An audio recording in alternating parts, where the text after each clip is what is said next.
Well, here I am again. I'm going to go down in history right as the guy right with the biggest mouth right in New York. No, actually, right. I do have a big mouth though, but hey, do you guys remember the Honeymooners? I got a big mouth. Remember that? That was really, really cool. I love Jackie Gleason. He was really, really cool. But anyway, here's what I want to talk about today. It's a short little synopsis, and it has to do with drumming, or really any instrument for that matter, but let me keep it to drumming because it's an experience that I had in my years of teaching with actually one really, really cool guy. I'm not going to mention his name because I don't want to make him feel uncomfortable. But in any event, this has to do with drumming and working out with weights. There was an article, I think the writer was in Modern Drummer many years ago. Modern Drummer, is a great publication, one of the greatest publications of our time. By the way, there's also Drum Magazine, Classic Drummer for a little while, and there was a magazine John Blozak produced called Drum Tracks. That was also a really good magazine. But in Modern Drummer, nevertheless, there was an article to write on lifting weights. I never really read it, so I can't tell you what it spoke about. But I can tell you something, an experience that I had with a guy that I taught. Now, I go to the gym, and I had to kind of rehabilitate myself because I really wasn't feeling well for a long time, so I was really out of shape. So when I came to the gym, I started to write. After a while, I just had to kind of get my body back limber again. I also stopped drumming for maybe 3 years. Never did that before. Hopefully I'll never do that again. That was a bad time for me. But anyway, so when I came to the gym, I started to lifting, and I'm still on that 2.5 pound weight. I started to very, curls, and then up in the air, and then, now, I'm up to about 35 curls in each hand, 15 up in the air. That's 2.5 pounds. And then I punch the mat as though I'm boxing. And I do 35 punches with my right hand, 35 punches with my left, and then 35 2 and 2. That's just to kind of keep my arms limber, and just in case I have to punch somebody in the face. Just kidding. But, so anyway, but I was really just kidding. But it's good to know how to do that just in case. I've never had to do that in my life. I've gone after a few people, but anyway, just kidding. For those of you that know me, I have what they call a droll, dark sense of humor. I got it from my Uncle Mel, God rest him. He was a real comedian. He was funny. I miss him. But anyway, so that's what I'm doing. Now, there's a guy at the gym, he's a friend of mine, I'm not going to mention his name already. This guy is a serious bodybuilder. I mean, I keep telling him, hey brother, I don't want to use his name. He'll know who he is, but because we kind of became associates when we talked to each other. And I also know this other guy who's 81 years old, and this guy he does serious weight training. This guy's in shape, That's why he's 81 years old. He doesn't look like he's 81. By the way, people who go to the gym on a regular basis have a lot less problems as they get older. I know a guy that's I'm not going to tell you how old I am, but I know a guy that's between his 50s and 60s. And he's already walking with a walker. Unfortunately, he may end up in a wheelchair. I hope not. Really talented musician, by the way, this guy. He didn't Pay attention. I probably should be in a wheelchair. Who knows? You know, the way I ride, didn't take care of myself. I didn't take care of myself for a long time. But anyway, let me go back right to what I wanted to talk about as far as weight training is concerned. I had the pleasure to teach this guy. Again, I'm not going to mention his name, but he was a serious weightlifter. I mean, this guy was like a bodybuilder. Now, when you're a bodybuilder, first off, I really respect the guys that do that. By the way, this friend at the gym that I know, I always tell him, right, listen, man, you know, I'd love to see you kick the crap out of Sylvester Stallone in a movie. He's a really nice guy, but he would make a really good villain, even though he's a nice guy. But this guy is built. I mean, we're talking bodybuilding, you know, we're talking Arnold Schwarzenegger, I'm Arnold. You know, that's right, you know, serious training. I mean, that's like muscles and muscles. And so I had a guy that I was teaching that really was on that level. I mean, this guy he really his body was trained. I mean, his muscles, you know, and it takes a lot of work to build your muscles like that. By the way, you guys know, I don't have too many muscles, you know. I have very little muscle. I joke with the guys at the gym, you know, and I do like I show my muscle, and I go, I am Iron Man, you know, I joke, right? But, you know, I'm not here to build up muscles. I'm just here to save my freaking life, you know what I mean? By doing the cardio and the exercise bike and whatever I do. I can't climb, you know those stairs? I can't climb those stairs, right? I can't climb stairs in real life, you know, so I'm going to climb now. I'll break my neck. And then that eucalyptus thing, whatever that is, that eucalyptus, whatever it is, where you're on the thing and you're doing this, I'll fall off of that thing. When I get off of the drum chair, sometimes I almost fall down. You know? I got real bad balance. You guys know that. I bang into things, I drop things, I crash into things, I run people over. No, I'm just kidding. Anyway, so I was giving this guy lessons. You know, I will say, he was a really nice guy, a really sweet guy. But he was built. His body was built up. And the problem that he had, as I was teaching him, is his arms were so muscularly developed that his wrists were tight because the muscles made that way, because when you have big muscles, you're not limber in the wrist. I mean, he had muscles in his arms, and so it slowed him down, and his drumming was really tense, and I never was able to get him to use part of the Gladstone technique that I wanted to try to teach him, that looseness. He was really stiff, but the reason he was stiff is his wrist had so many muscles in them that it wasn't limber. So I want to imagine that when a bodybuilders build up their arms, and their chest to that point, they probably become a little less mobile, than a thin guy that has no muscles and, just kind of like Gumby, you know what I mean?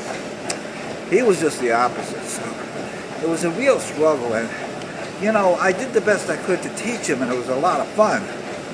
But I was never able to get him loose enough, to be able to throw the sticks down in a way where he could do a lot of things. But, I worked with him, and that was really, really cool. And so what I just wanted to say about this is, if you guys are going to the gym, and when you see these guys with the big muscles, there are some strange people, man.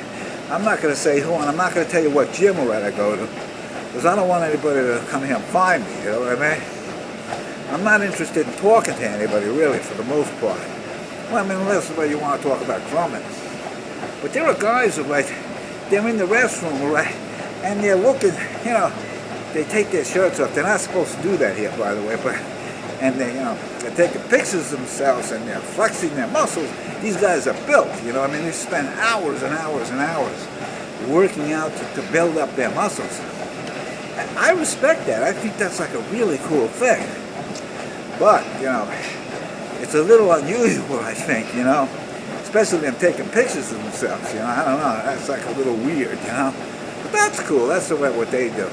And usually when I go by, right, I kind of joke with these guys, because they're all nice guys here, you know, there's no judgment here, yeah. And I go, yeah, check this out, man, you know, and then I show them, right, my little pee-wee muscle, you know, in my arm. You know, I don't have much of a muscle, you know. Yeah. I have overdeveloped muscles in my brain which slow me down, but no, I'm just kidding. But, so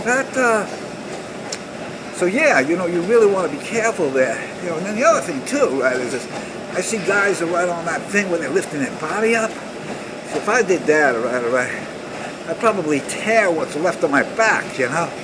Because I have a little problem, right, with my back from all those years of playing. I don't even want to go into it. I had an MRI recently, right. It wasn't it wasn't positive news.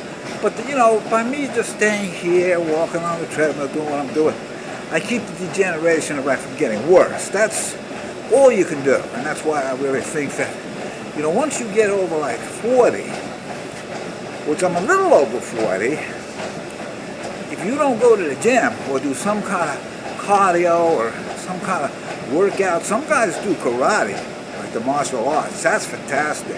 By the way, right, Carl Palmer, I believe, studied the martial arts.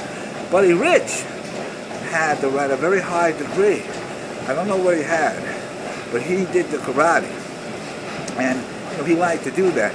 Buddy Rich wasn't really overdeveloped his muscles, so and Carl Palmer, I don't know if he still does that, but I think he did the martial arts.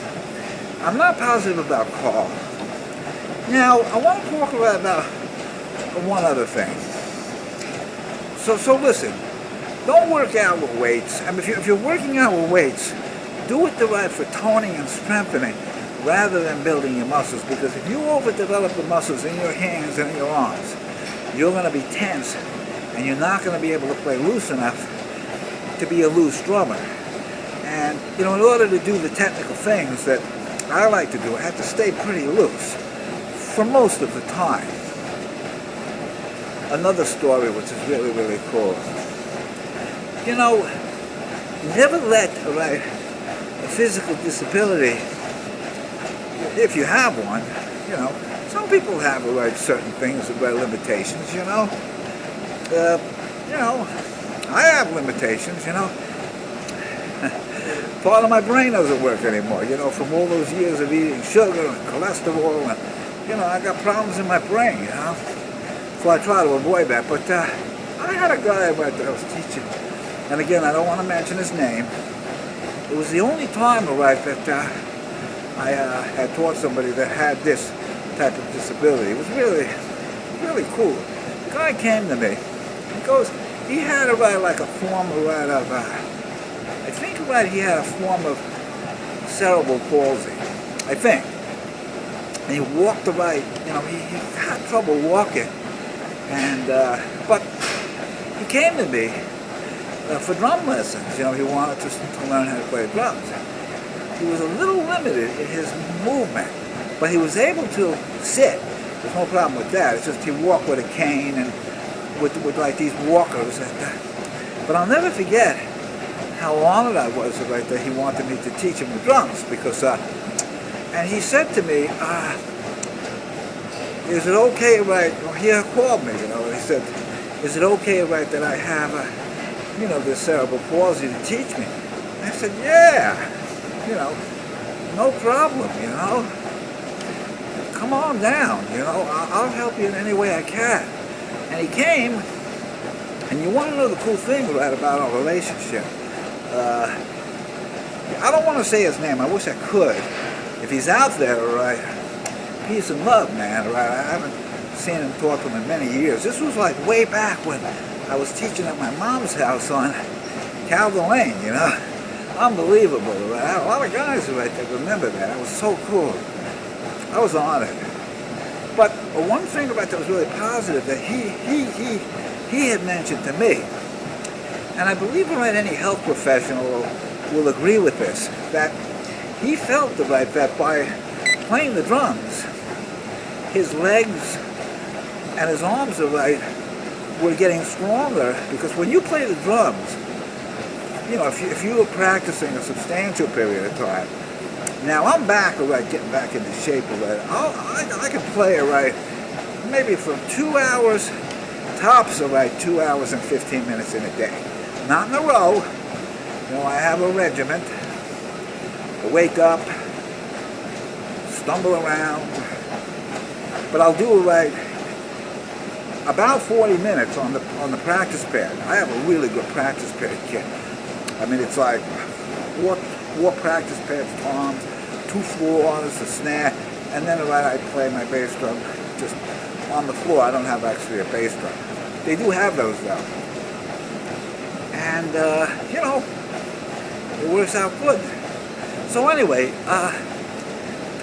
so this guy told me right there, by studying, he felt right that his feet, his legs, and his arms were getting stronger from playing the drums. So I think it's really, really fantastic.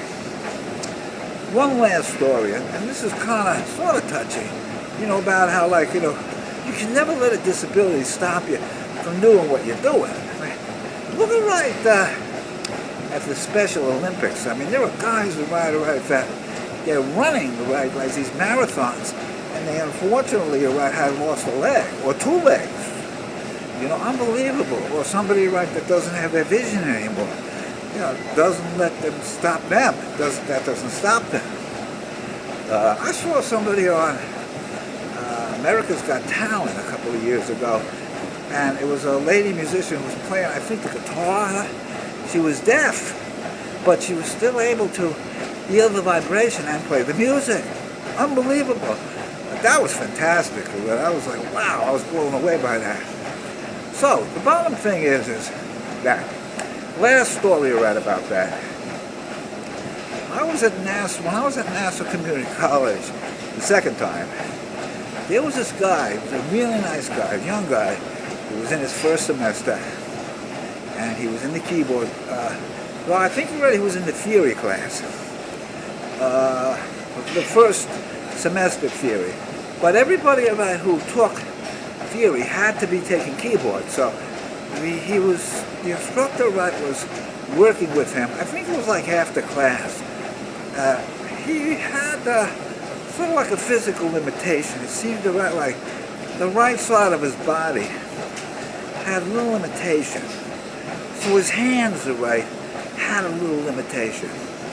And I'll never forget, you know, I'm not sure I think it was either Professor Bobo or Professor Scheidt. I really don't remember which of the two it was. Those were the 2 main theory and keyboard instructors.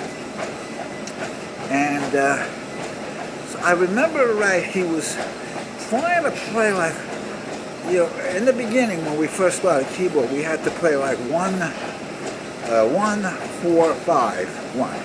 It was like but the chord, if you were in like C, it would be like C, F major, then back to C, then back to G major, but it was an inversion backwards, and then back to the 1.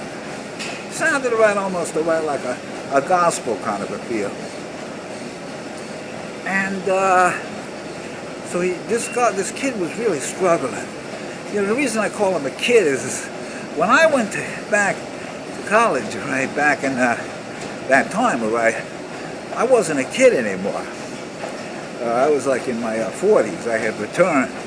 And so most of the guys that were studying, they were all right out of high school. So, you know, I felt a little weird, but that was cool. There was a guy there, what was his name? He wasn't taking classes, but he sat in with the big band. Forgot his name now. He was a really good guy. He was like maybe in the 70s or 80s. And, you know, it didn't affect him at all. I mean, he played, had a lot of fun. So anyway, but I'll never forget that Mr. Scheib or Mr. Bobo, whoever was work with him and said, all right, well, look, you know, you gotta try to get your hands this way. You can do it. You know, there were a couple of other students there. I was there, you know, encouraging them and saying, yeah, you know, you could do it, man. You just kind of take it slow, you know, figure it out. I don't know if he continued or not. You know, I really don't know what happened. Because I didn't see him after that semester. But all I know about it is the kindness, right, of either Mr. Shipe or Professor, the kindness of Professor Shipe or Professor Bobo really came out there. You know, and the whole class about just being really encouraging that, you know, you don't want to have a right, I gotta stop this freaking thing. Don't, you know, you never have a right. Physical limitations should not stop you, right, from doing whatever it is you want to do in life. Of course, right, there's some things, right, you know, you might not be able to do, you know. For example, right, I probably will never become a professional wrestler. You know, like, hold it, like The Rock. Check it out. Wait, check it out. Like The Rock. Wait, if you guys can, wait, check it out. Wait, watch this. Can you guys do that? I can do that. The Rock does that. Check it out. It's really cool. I will never be a professional wrestler. I'm not big enough. I don't think about it right. I would last too long getting slammed on the ground. Because those guys got to train. I mean, those professional wrestlers are right. They're professional wrestlers, you know. You have to learn right how to do that. You know, when they throw each other down on the mat, right, they're not, you know, like when they hit each other, you know, they're not really hitting each other really for real, but, you know, they do make contact. That when a guy gets slammed on the ground, he's getting slammed on the ground, you know. That probably hurts, you know, after a while, you know. Or a professional boxer. I remember in the Rocky movie, Rocky goes, you know, you ever get punched 200 times a night? It starts to sting after a while, you know. But anyway, don't let limitations hold you back, and stay cool. I got your back.